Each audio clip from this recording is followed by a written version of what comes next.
Sebelumnya diketahui anak perempuan dari penjabat atau PJ Gubernur Papua Pegunungan, Nikolaus Kondomo, berinisial ABK berusia 16 tahun tersebut ditengarai meninggal tidak wajar pada Kamis 18 Mei 2023. Polisi akhirnya menetapkan satu orang sebagai tersangka atas tewasnya ABK.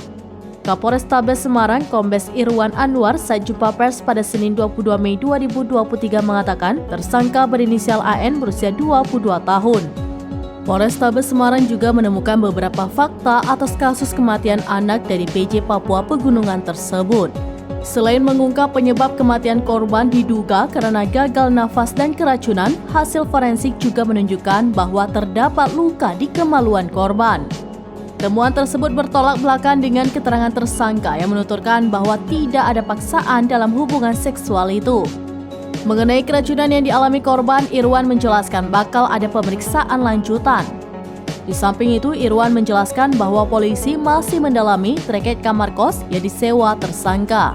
Pasalnya, tempat kos tersebut berlokasi di Kota Semarang daerah atas dan jauh dari kampus maupun rumah pelaku AN. Untuk diketahui, rumah AN berada di Penggaron Kidul, Kecamatan Pedurungan, Kota Semarang, Jawa Tengah. Irwan mengungkapkan kejanggalan lain yang ditemukan polisi ialah AN baru 2 minggu menyewa kamar kosnya itu.